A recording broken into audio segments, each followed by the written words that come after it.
Good day, everyone. Welcome to Real Conservative Headline News. I'm your host, Nathaniel Rajkumar.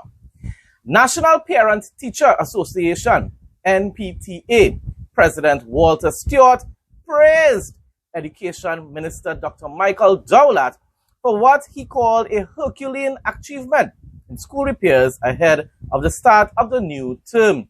Speaking on CNC3's The Morning Brew yesterday morning, Stewart said he and NPTA Vice President Zina Ramatali accompanied Dowlatt on visits to several schools last week and were impressed by the scale and success of the vacation repair program. He went on to say this is a history-making moment for the vacation repair program because never before have so many schools been repaired as far as I can remember, and successfully so, Stewart said. He said 271 schools were on the repair list, with another 169 on emergency list. By last night, workers were still on site, but all except 26 schools had been completed. So that only the 26 schools still need further repair. He said even for the 26 schools where repairs remain unfinished, Stewart said classes could continue without any hindrance or disruption because the outstanding work was minor. It's just minor things to be completed, people. Because, of course, the UNC administration loves to do things in a close to or near to perfect way. He credited Dowlatt for leading the effort despite only taking office earlier this year. And when we say earlier this year, we are talking about after April the 28th, when general elections were held. And once again, as I keep saying over and over again, and I've said this even before the elections, the UNC party has always been a political party that seeks to serve the people of Trinidad and Tobago and all the peoples of Trinidad and Tobago. And that is why, people, that is why schools throughout Trinidad and Tobago, whether in the PNM areas or the UNC areas, would have been renovated in order to ensure that both the teachers and students have a comfortable environment in order to be able to teach and to study.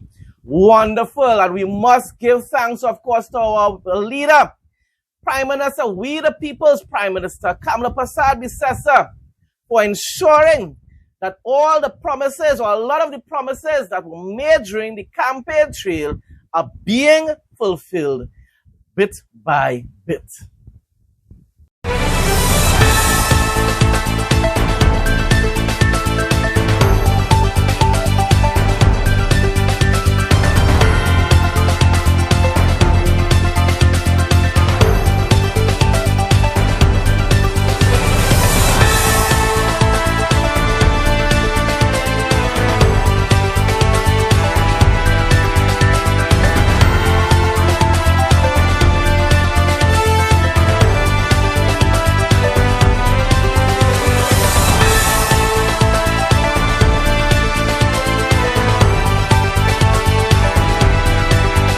No more overheating phones.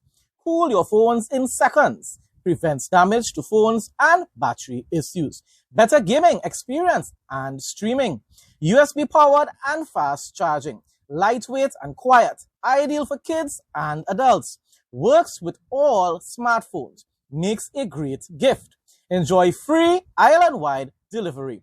Call or WhatsApp 868-762-6589. The Minister of Health, Dr. the Honorable Lakram Bodo, and Minister in the Ministry of Health, Dr. the Honorable Rashad Sitran, toured the new central block of the Port of Spain General Hospital yesterday. Now, we have to give credit where credit is due. That central block of the Port of Spain General Hospital was built under the PNM administration. I'm just hoping now that this is being highlighted by the media, by TTT.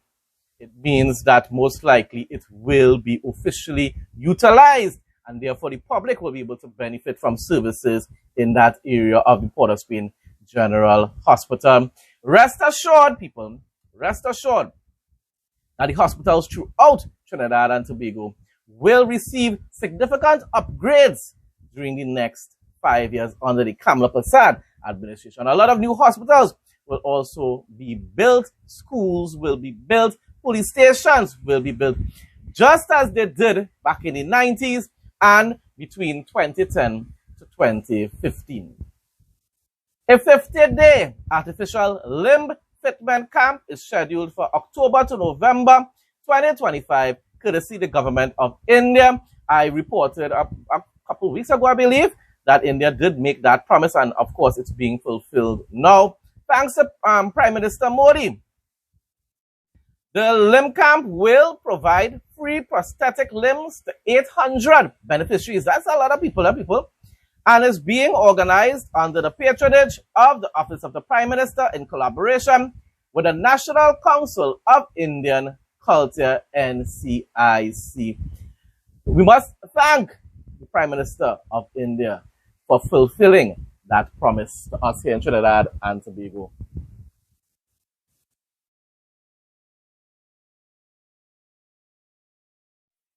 You won't be disappointed with this one.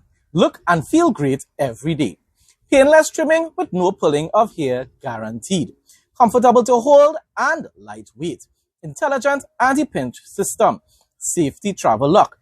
Accurate and painless trimming. Durability 100% quality. Fast charging. To place an order, call or WhatsApp 868-762-6589.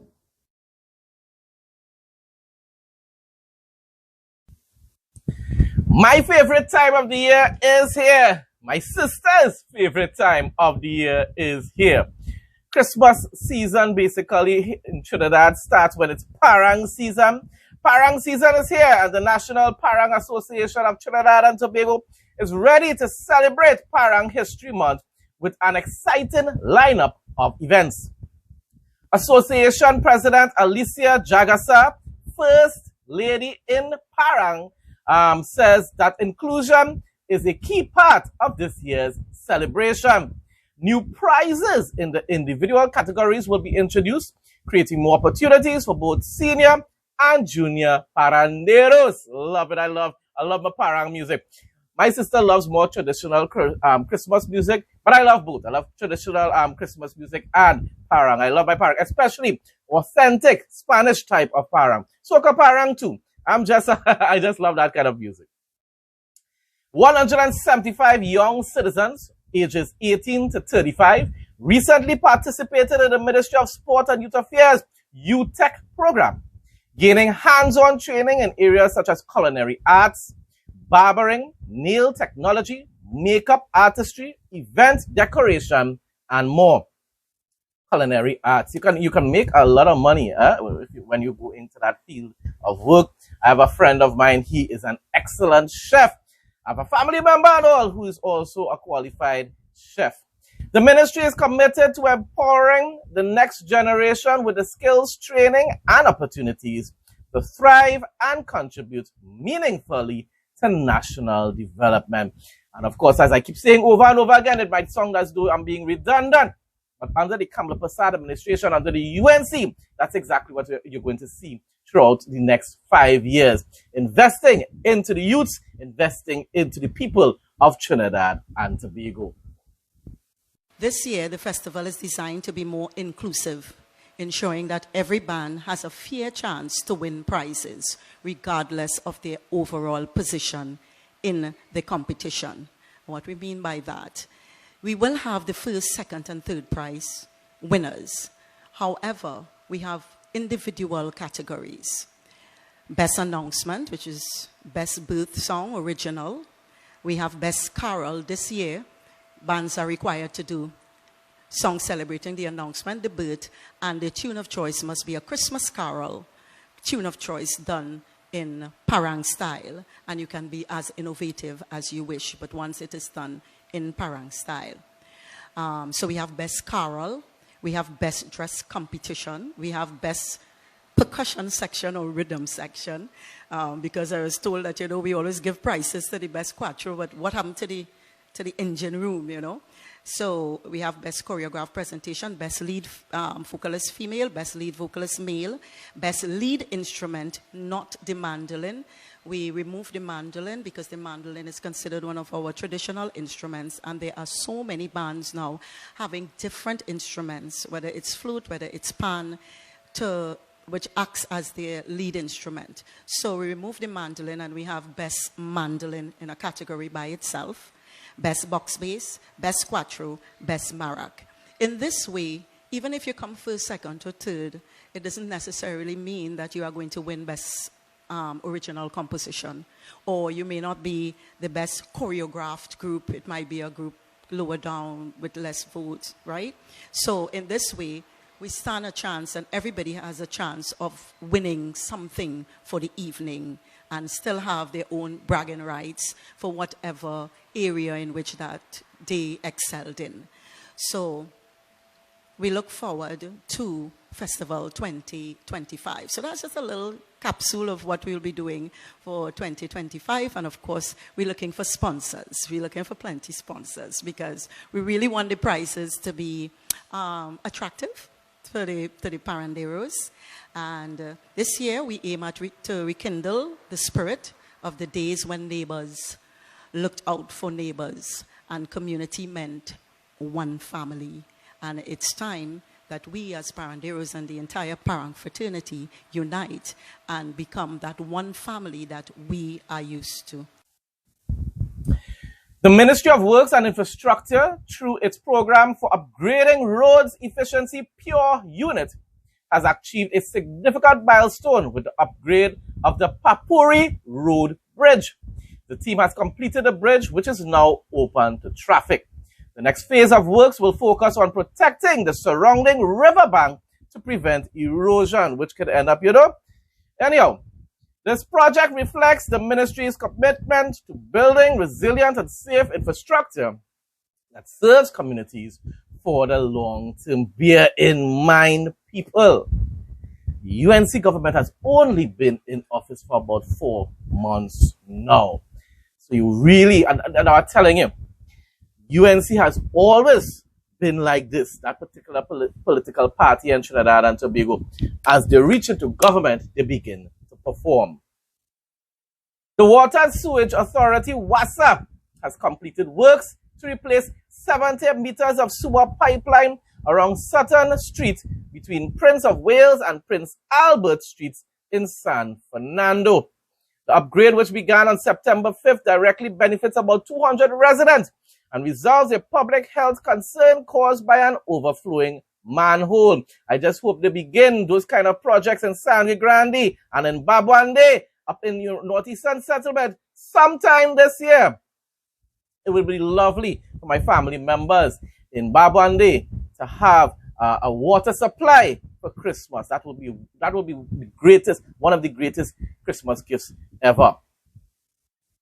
The upgrade, which began on September 5th, directly benefits about 200 residents and resolves a public health concern caused by an overflowing manhole. WASA identified the issue on August 16th during a community tour by its executive evolution team and Dr. the Honorable Michael Dowlett, MP for San Fernando West and Minister of Education. Acting CEO Jivan Joseph then committed to completing repairs for the start of the 2025 to the 2026 academic year. Well done again to We the People's Party here in Trinidad and Tobago, the United National Congress, under the leadership of Prime Minister Kamala Persad-Bissessar.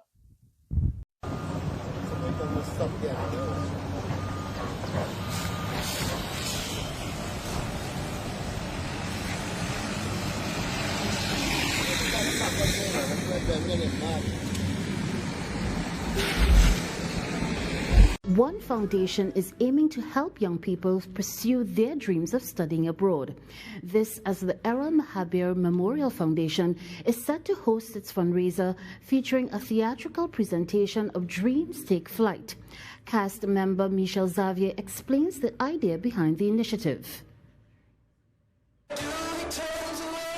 which is going to help youth in this country who are talented and don't have their own resources to study abroad or locally, and we're going to help them do that because we want to see the arts and culture go further in this country. We have so much talent in Trinidad and Tobago, and we're going to showcase a lot of it in Dreams Take Flight. And we have an amazing cast, amazing crew.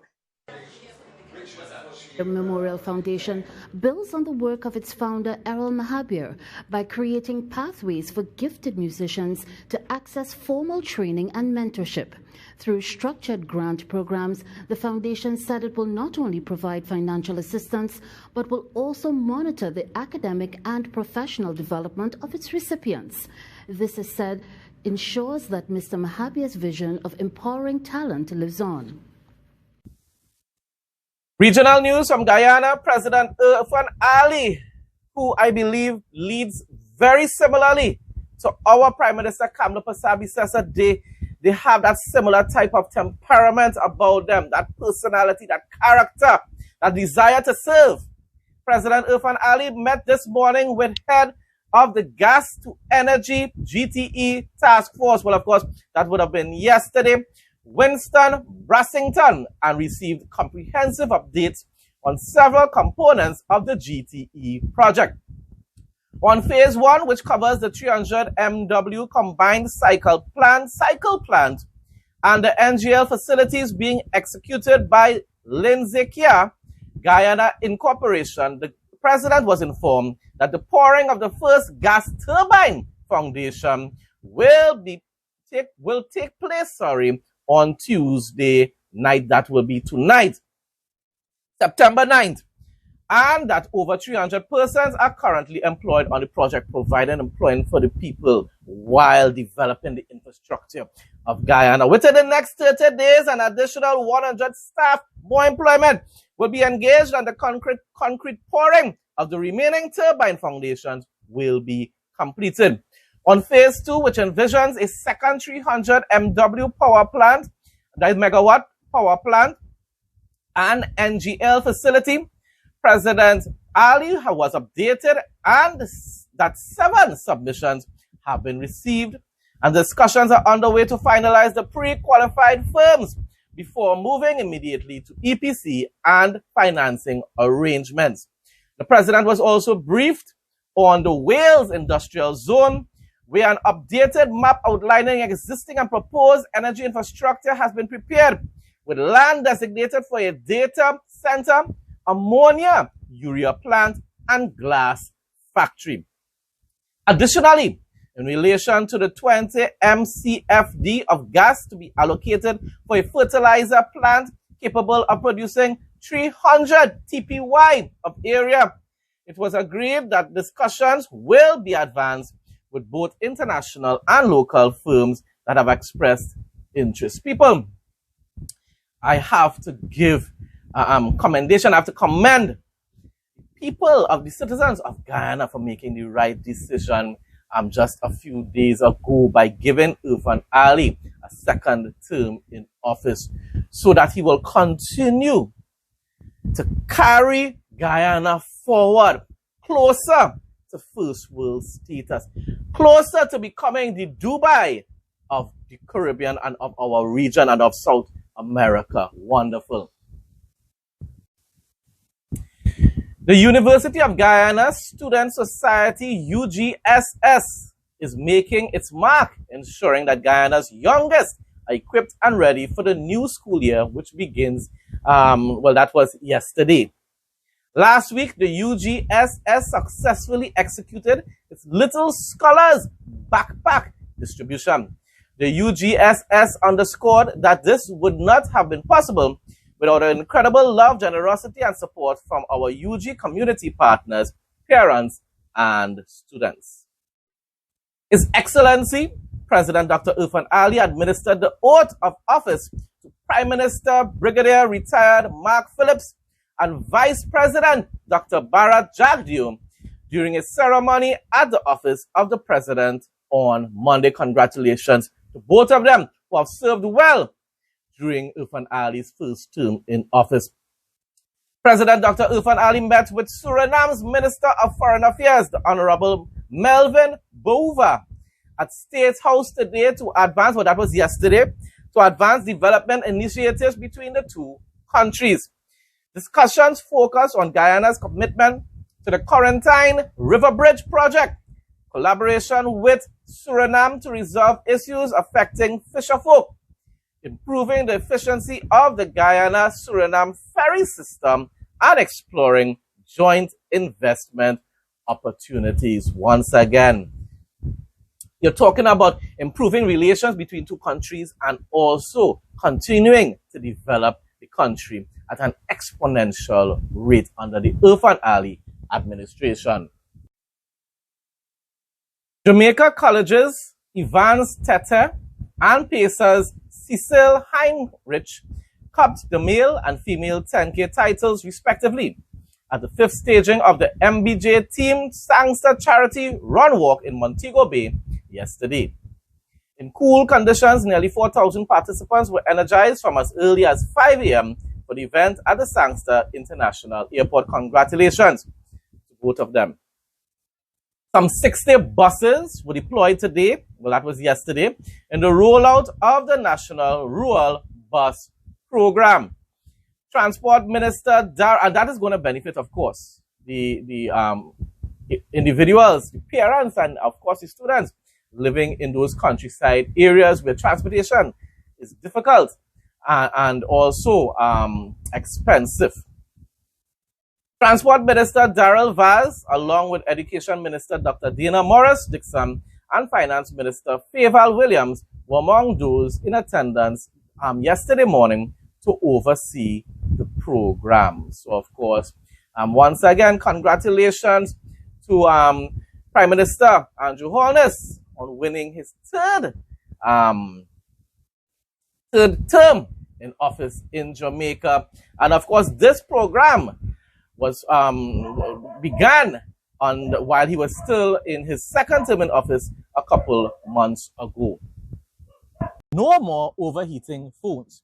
Cool your phones in seconds. Prevents damage to phones and battery issues. Better gaming experience and streaming. USB powered and fast charging. Lightweight and quiet. Ideal for kids and adults. Works with all smartphones. Makes a great gift. Enjoy free island-wide delivery. Call or WhatsApp 868-762-6589. Now for some travel news, Alberta, established in 1885, Canada's oldest national park, attracts over 4 million visitors annually. Drawn here to hike, bike, canoe, camp, and ride horses in the wilderness. 3-day trek dangles a tantalizing carrot, the chance to discover soaring mountain peaks, emerald glacial lakes, and pockets of alpine forest most easily accessed by steed. Adding to the spirit of adventure is the prospect of bedding down at Sundance Lodge, a rustic 10-room log cabin set within the national park. It requires a full day of riding to reach, but the payoff promises to be immense. And definitely, the day I end up, once again, being able to afford to visit my relatives in Canada, I'm going to tell my cousin, Jonathan, hey, I want to go and visit places like that, but anyhow.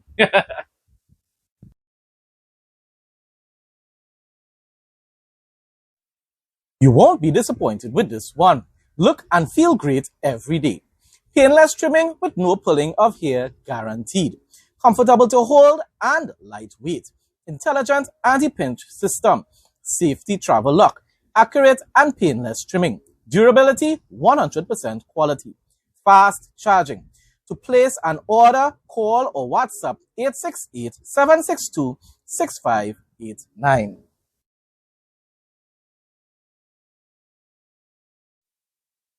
This Canadian highway is perfect for an idyllic road trip. In a province as big and beautiful as British Columbia, it can be hard to find a drive that stands out from the rest.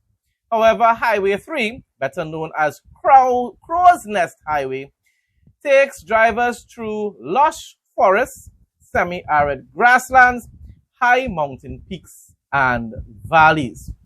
This route runs from Hope British Columbia, all the way to the edge of the province and beyond into Alberta. The British Columbia portion is around 520 miles long, around 830 kilometers. But it's mile for mile of hidden gem after hidden gem, especially if you slow down and take notice of some of the smaller communities along the drive.